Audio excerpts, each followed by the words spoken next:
Assalamualaikum warahmatullahi wabarakatuh. Perkenalkan, saya Dewi Istiqomah, NIM C1 C018063. Hari ini kita akan membahas materi terakhir dari akuntansi keberlakuan ini terkait dengan komunikasi informasi akuntansi. Nah, jadi materi pertama yang akan kita bahas ini, yang pertama itu adalah teori komunikasi. Jadi riset itu menunjukkan bahwa komunikasi yang buruk itu adalah sumber dari terjadinya konflik interpersonal yang paling sering disebutkan. Oleh karena individu itu menghabiskan hampir 70% dari waktu aktifnya untuk berkomunikasi, sehingga wajar saja untuk menyimpulkan bahwa salah satu kekuatan yang paling menghambat keberhasilan kinerja kelompok itu adalah kurangnya komunikasi yang efektif. Nah, kemudian selanjutnya kita akan membahas pengertian dan fungsi dari komunikasi. Menurut Gibson pada tahun 1995 mengatakan bahwa komunikasi ini berasal dari kata Latin communis yang artinya sama. Hal ini berarti adanya pencarian kesamaan makna atas hal-hal yang dikomunikasikan antara pihak pengirim dengan pihak penerima. Secara terminologi, komunikasi ini berarti proses penyampaian suatu pernyataan oleh seseorang kepada orang lain. Komunikasi sebagaimana dijelaskan oleh Robbins dan Timothy ini memiliki 4 fungsi utama. Yang pertama itu adalah pengendalian, yang kedua itu sebagai motivasi, yang ketiga pengungkapan emosional, dan yang keempat informasi. Kemudian yang ketiga, model komunikasi. Nah, sebenarnya model itu apa? Jadi model ini adalah sebuah penyajian abstrak dari beberapa aspek teori dari sistem klasifikasi yang memungkinkan seseorang untuk mengambil serta mengategorikan bagian yang potensial menjadi relevan dari suatu proses. Nah, yang menjadi bagian dari komunikasi ini ada 6 model ya. Yang pertama itu ada model Laswell. Nah, model ini merupakan model yang sangat sederhana tetapi kurang memiliki sejumlah elemen yang diperlukan untuk memahami proses komunikasi. Kemudian yang kedua itu ada model Shannon-Weaver. Jadi Claude Shannon dan Warren Weaver mengembangkan model matematis dari komunikasi. Nah, model tersebut itu dikembangkan untuk menjelaskan komunikasi melalui alat perantara seperti telepon atau korespondensi tertulis. Model ini merupakan suatu kemajuan dibandingkan dengan model Laswell sebelumnya karena model ini membedakan antara sumber informasi, pengirim informasi, penerima informasi, dan juga tujuannya. Kemudian yang ketiga ada model SCMR-Berlow. Jadi model komunikasi sumber, pesan, saluran, dan penerima atau source, message, channel, dan receiver ini diajukan oleh David Berlow. Nah, model ini memiliki beberapa kesalahan yang sama seperti model-model sebelumnya. Model ini menyarankan arus informasi itu satu arah dari suatu sumber kepada penerima tanpa feedback atau umpan balik, dan model ini juga tidak memasukkan konsep gangguan. Akan tetapi, Berlow menspesifikasikan faktor-faktor yang mempengaruhi kebenaran komunikasi dan pada tahap dalam proses dari faktor-faktor tersebut berorientasi. Kemudian yang keempat ada model Wesley-McLean. Nah, Bruce Wesley dan Malcolm McLean pada tahun 1957 mengembangkan suatu model untuk riset komunikasi sebagaimana model tersebut memiliki sejumlah implikasi penting. Model tersebut menjelaskan cara-cara yang individu dan organisasi putuskan tentang pesan apa yang akan dikomunikasikan dan bagaimana pesan tersebut dimodifikasi atau dihapus dalam proses tersebut. Kemudian yang kelima ada model pemusatan komunikasi. Rogers dan Kincaid pada tahun 1981 mengkritik bahwa model terdahulu itu adalah model-model yang terlalu konvensional dan model-model tersebut mengarah pada 7 bias dalam komunikasi. Nah, 7 bias tersebut apa saja? Yang pertama itu adalah suatu pandangan bahwa komunikasi adalah tindakan satu arah yang linear dan bukan proses dua arah yang memiliki siklus di mana informasi dipertukarkan sejalan dengan berlalunya waktu. Yang kedua, sumber bias yang diakibatkan oleh penekanan pada ketergantungan dan bukan pada hubungan dari mereka yang melakukan komunikasi dan saling ketergantungannya itu yang mendasar.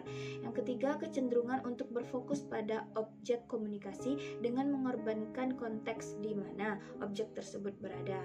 Yang keempat, kecenderungan untuk berfokus pada pesan itu sendiri dengan mengorbankan aspek waktu dari pesan tersebut. Yang kelima, kecenderungan untuk menganggap bahwa fungsi utama dari komunikasi adalah persuasi dan bukan pemahaman, konsensus, dan tindakan kolektif yang menguntungkan. Dan yang keenam, ada kecenderungan untuk berkonsentrasi pada dampak psikologis dari komunikasi terhadap individu yang terpisah dan bukan pada dampak sosial dan hubungan antar individu dalam suatu komunitas.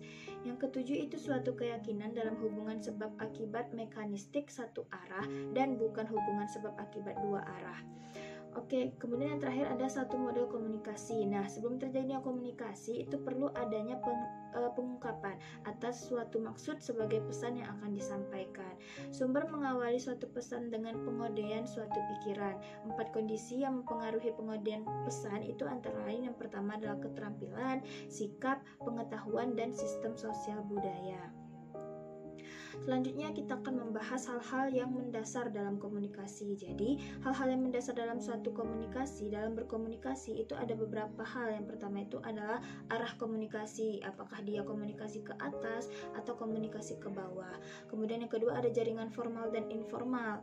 Nah, jaringan komunikasi itu menetapkan saluran-saluran tempat informasi tersebut mengalir. Kalau jaringan formal itu biasanya bersifat vertikal ya. Jadi dia mengikuti tingkatan wewenang dan hierarki.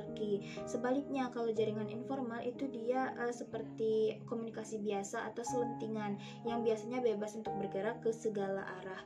Kemudian yang ketiga ada komunikasi nonverbal. Jadi komunikasi nonverbal ini dia lebih memasukkan gerakan tubuh atau bahasa tubuh yang disebut kinetika.